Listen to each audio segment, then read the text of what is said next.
Right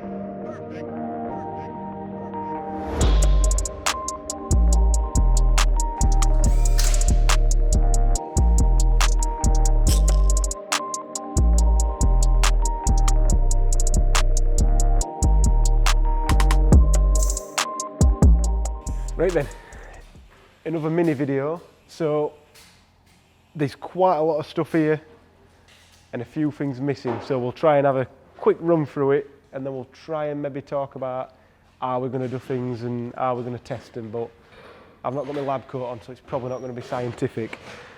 So the plan for this, if you watch the other videos, it's already tuned. We've already wrapped and painted the chrome bits because Scott hates that. So I think it looks a lot better for that. A couple of badges and stuff to go on there because they're a little bit faded in places, so we'll get that sorted, but that's not really worthy of a video. So the next job we've got, the charge temps are not too bad, but we're going to put the intercooler on because it's going to see some track use. So we want to get that on, which we might do that now, but looking at what we've got on, we might end up getting it on the dyno first, and then we'll try and do like a quick back-to-back, but I don't think that will limit us, so we're probably wasting us time, but it definitely would limit you if you're on track and you get heat soaked. So we'll see about that one. So the other job, I don't know where they are. I think we ain't got them out, Danny. Need to get them. Where they are. Few moments later. Found them. So we've sort of got a few ideas what we want to do. So the first jobs, because they're not really going to influence things too much, and we know we're going to have problems, so we're going to put the rear arms on. These are adjustable E-back ones. I believe they're E-back anyway. They come out in an E-back box, which makes sense. So we're going to put these on, but set them to standard length, so the toe angle is exactly the same. So we'll see how that works. Then what we're going to do is, when we're at track day, we're going to adjust that, but that'll be in a later video, so we'll see how that influences things. So today's job, intercooler, rear arms, but set them standard, and then we're going to put the brakes on, which these are the John Cooper Works brakes, so they're the 4 pots, which these are pretty much, they look a little bit different, but these are pretty much the same calipers as like on their sort of sporty BMWs, sort of like 125Ds and stuff, with the I think with the M Performance, which is a smaller disc. So these are pretty much the same caliper as our 330D, which worked out pretty good, but these are 340mm disc. It worked out pretty good because there's not many upgraded pad options for these, and they're a thinner pad than the BMW for some reason. But we've got some part-worn Padgett RS29 pads that are just worn enough that they'll fit straight in here, which is good. So the plan is with them at the track to fit them as they are. The rears are the same, but they're just red, so we'll put them on just so we don't have to paint them. But we're going to fit them as they are. The discs and pads that they came with were in absolutely perfect condition. They're like nearly brand new. So we'll put them in with the original sort of BMW Mini stuff. And then when we're at the track, again, we'll get a nice lap time, or whatever. And then we'll slot the RS29 pads in and see how much difference they make. So these sort of mods, really, the arms, the intercooler and the brakes, are not really, we wouldn't want to take the car to the track day knowing that they're going to cause us hassle, because it's not going to make a good video for anybody, just us burning brakes out and then not having anything to change. And we've got, if everything goes to plan, 2 track days straight after each other. So one's on a Friday, one's on a Saturday. So we've not got time in between at night or whatever to be swapping them. So I wanted to do that. So the next thing that we've got that we're going to take to that track day are the wheels and tyres. So ZF6, like these, 2 Forge. These are what we use on the race car, and they've been pretty good. Took a lot of bending on the race car. We had to run around with a flat tyre for a few laps before we bent one, and we only bent it a little bit. Yokohama AO52 tyres, which they're our go-to fast road track day tyre as well, because they work good in the wet, so they should be good. So in that same track day, we're going to try and get to a point where we're happy, and we'll swap the tyres. We'll see what difference that makes. So that'd probably round out that first bit of testing, but then we've got the nice Cobra seats. So these are not the exact ones that are going to be in the car when it's completely finished, because these have not got harness holes. These are going in a different project and they're going to be re-trimmed in a fancy setup. So that's a different thing altogether. So what we're going to probably do is strip the car out at dinner time and throw the seats in and weigh how much we take out of it and see how much difference that weight makes to the track handling and lap times. But we'll see. Powerflex have hooked us up with a full set of bushers, Pro line braided lines. I forgot to mention that. They've sorted us out a full set of brake hoses. Pretty easy going, nice guys to deal with. So that'll be this will be a separate video. That's happening today. And then we've got the Bilstein Club Sport kit. Now I think Scott's gone a little bit mental with this, because this is like the full two-way adjustable camber top mount, solid top mount on the rear. It's the full setup and it's quite an expensive kit. I said, at least for people that are using it fast road and a little bit of track, a B16 kit, which is probably half this price, would do the job. But Bilstein have looked after us a little bit on price and made this sort of bit of a no-brainer for us. This is the exact same kit that we run on our Golf race car, and it works absolutely mint. I'm just hoping it goes to the right height, because Scott always wants the cars to be low, and these Club Sport kits generally don't go that low. But we'll see what happens with that. That's not going to happen while we're at the track anyway.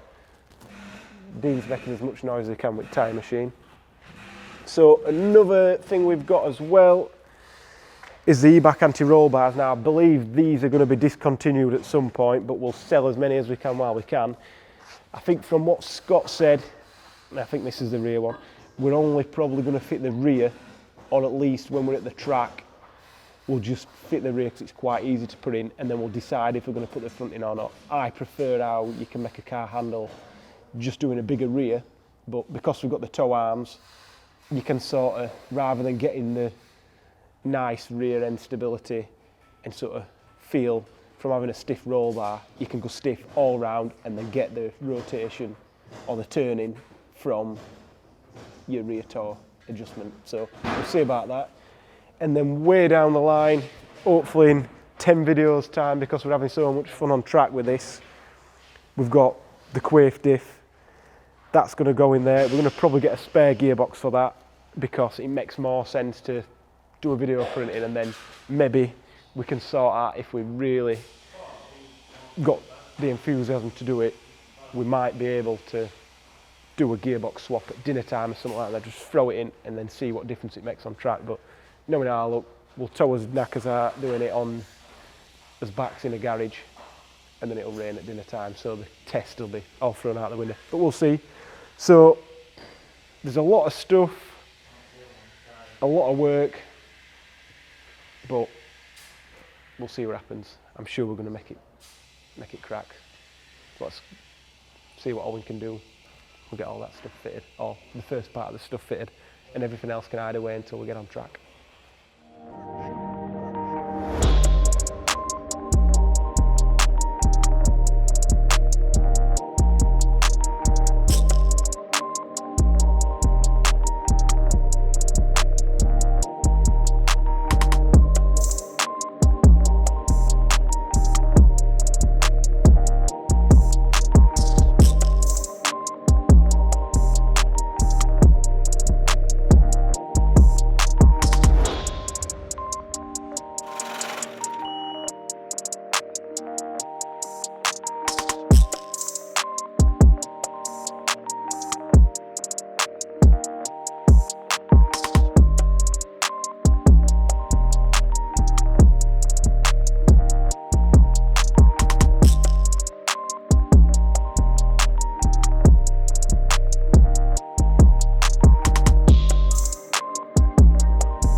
So Owen's managed to get the rear brakes on. That were easy, just swap some calipers and we'll put some decent fluid in.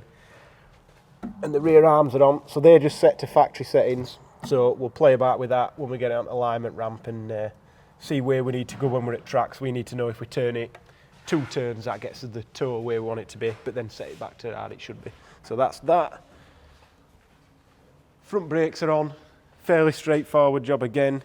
We've got some wheel studs going in as well because Scott wants them. I don't see point, but anyway, he wants them, so he gets them. So we've got the standard brake pads in there. Obviously these discs, if you look, they're absolutely mint, so we didn't bother changing them, all nicely pre-bedded in. The standard wheel, we knew that weren't going to fit properly, but we're going to be using them wheels if we put some wets on. We haven't decided what tyres we're going to have for the wet, but want something that if it gets a little bit dry, they're not going to destroy them, so it probably ain't going to be Unioil Rain Sports like we used to use for properly wet. But we'll see, because these AO52s are pretty good as well, so we might have something. We'll see, I don't know. So 17mm space is going to be required for the standard wheels, so they're ordered. That's all sorted, but that doesn't really matter because we're just going to whack these 2 forge on for now. So we'll put them on and we'll look at the problem that we're facing. So with the 2 forge wheels on, we're pretty close to the front of the caliper. So you see this is like a 5mm spacer. We're hoping to put a 6mm there, which is pretty much touching, which I were hoping with the offset that these were, that we didn't have to do that, but it is what it is. We ended up with these wheels in this offset anyway, so if anybody saw the first video and the pictures on Facebook, check your fitment first, because these are pretty chunky. If we had a bigger disc on, which is possible, we'd be a bit further away and we probably wouldn't need this space and wouldn't have this fitment problem. Obviously we're still on the standard camber, which obviously will bring the wheel in at the top, and obviously it's going to articulate further in anyway, so we wouldn't really, I think when we're lowered, we'd probably be alright, but that's not going to fit in with the testing that we're wanting to do, at least in the order we want to do it, and I think it's a bit too close even if we do the camber. I don't want to be lowering it and then having to fix this, so we're going to do it, not now, but very soon. So basically, as you see behind here, we've got these little clips holding arch on that go into all these little holes. So what we're thinking of doing is pulling this bit out, which it's not really that rigid, but we'll sort of try and roll it out like you would a normal arch that you can see on the outside, but roll that out, maybe trim a little bit of it off and get a little bit more clearance. And then if we put this arch on, it should sort of come out to the outside of the wheels, which like a John Cooper Works has got like an extra lip literally on there, but that's just to satisfy the MOT or the whatever test that you have to have in your country, just so that the arch is wider than the tyre, which is stupid really because it's not really doing anything. But when we lower it as much as we're going to lower it, or we're hoping to lower it, the wheel and tyre will still touch the bottom of this plastic arch.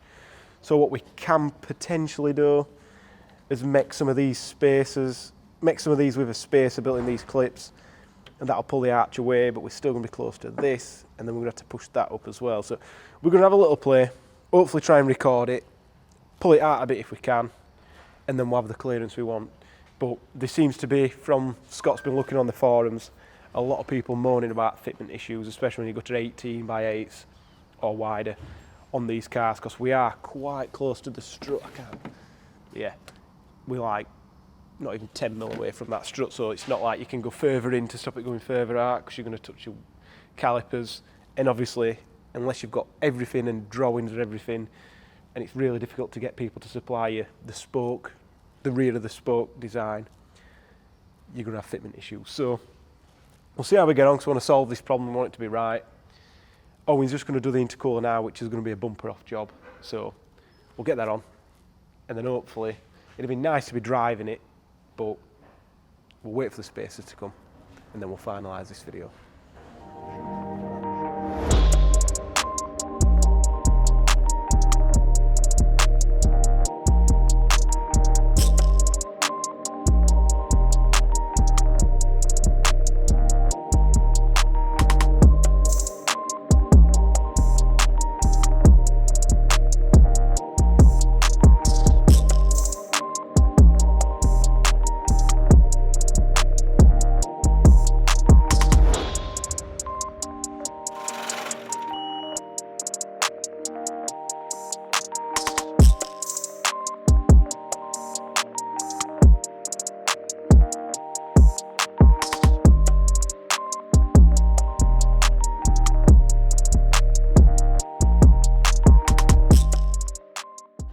So, Owen's managed to get the intercooler on. Not really sure how much of it you can see here, just a little bit.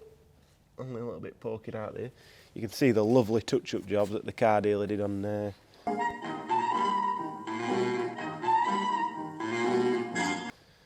front bumper. These are just age-related marks, which, yeah, whatever. So, we'll just pepper it anyway when we hit it in gravel. So the brakes are on and sorted. The wheels are on, and as you can see, we've got a little bit more poke than we want, so we'll have a play with arches in a bit. But the next job's going to be taking it over into the alignment ramp, and we'll just check where the rear is. We're not going to adjust it really unless there's a massive difference side to side, and then we'll get the front. We're probably going to go for a tiny bit of toe out like we do on all our cars, and then we'll play with the rear when we're at the track. And we thought we'd stick it on the scales. So pretty much exactly what I said it were going to be. It's nearly a full tank of fuel. There's not much to go in. Probably only about 10 kilos here or there. So the corner weights, this is telling us what the cross weight is, so each cross is roughly 50%, which is absolutely perfect. That's what we're wanting. If you sort of get to 51, 52, you want to start adjusting things if you can, moving weight about or adjusting your ride heights. And then the across the front, 10 kilos difference, and we did get Danny to jump in, and that went up a little bit more on the driver's side, but not probably about 30 kilos more on this side, which is, it's not too bad. That's about where you'd set it if you wanted a really aggressive sort of difference side to side, but which is good for a clockwise track, which we've talked about that a lot in the golf videos. So we're just waiting on, before we can really drive this, we've got some dodgy spacers on there at the minute, just 2 spacers just to move it away from the caliper. Ewan, the CAD guy, drew up a load of stuff yesterday and they've been sent off, so Danny will put a picture of what he's drawn up and how he's done it. Them spacers are gonna be here probably tomorrow. We can get that sorted. And then the other spacers are ordered as well for the standard wheels. We just need to decide which tyres we're ordering for them standard wheels. We need to get that sorted pretty soon. Might just leave them ones on for the first couple of track days and just burn them off, get used to the car. So, yeah, over to the alignment ramp, and I think that should be the end of this video.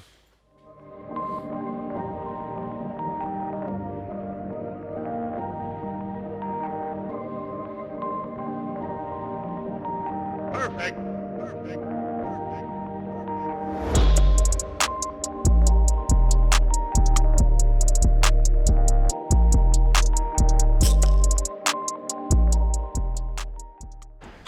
Right. Dana, give me 2 minutes, literally 2 minutes. Is that all right?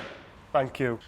Right, so Owen's managed to get it on here and do the alignment. So he's written some notes down for me and it's in hieroglyphics. So as standard, it had 2.5 degrees at 2.5 millimeters each side towing, which is too much. So we've set that to 0.5 mil toe out, which depending what use you're doing, if you don't like it pulling a little bit when you're hitting bumps, you'd have a little bit of towing, but 2.5 is too much. It'll not turn in nice. The front camber is about 0.7 average at the front, so there's definitely not enough camber at the front. We're going to probably, when we do the suspension, get that up to nearer to 3 degrees, 2.5, 3 degrees. So we're going to probably wear these tyres out if we run them for too long without the camber, so that changes things a little bit. Not sure why it's got so little camber, but anyway. And then the rear, it had 2 mil a toe in each side, so the wheels are pointing inwards as you're driving along, which that makes it keep straight, not really rotating. We want to go the opposite way, but we'll do that at the track. So what we have done is played about with the adjustable arms, but I'll talk about that in a second.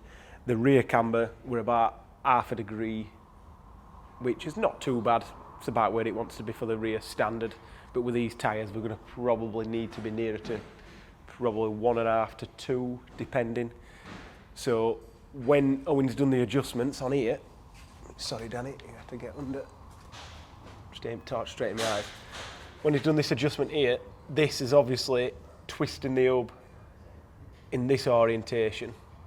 So if we're wanting to tow the wheels in, you'd make it longer. If you wanted to tow them out, you'd make it shorter.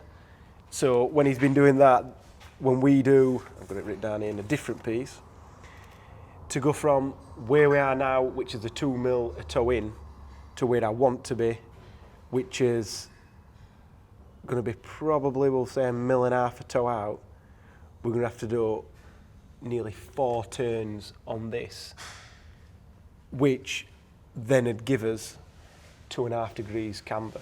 So there's a lot of people on the forums talking about adjustment on these, saying that you're adjusting your camber after you've lowered it and stuff like that, which again, this will throw some of these measurements out once it's lowered, but the first test we're not going to lower it, so that's why we've done it. But a lot of people are saying they're getting a lot of camber when they lower them and they want to take that back out and they're adjusting this. I don't think them people are measuring the actual toe adjustment, because that's going to have a bigger impact on how the car drives than the camber. I don't think you're going to wear the rear tyres out having too much camber. You'd have to have a ton of rear camber for it to do it. It's the toe that's going to wear them out, so you need to be careful with that. So we'll see how that goes at the track and we'll go from there. Owen's just going to finish up what he's doing here. The wheel spacer here for the standard wheels, but the ones for the front of this are not here, and we've still got the arches to do. So that'll be the next video. We'll get it outside and or in the workshop and have a look at what it looks like, sat down with the arches pulled and everything, and maybe have a little drive on the road. We'll see, because I want to take the top off these tyres before we take it to the track. So hopefully this video's been good. Thank you. Cheers.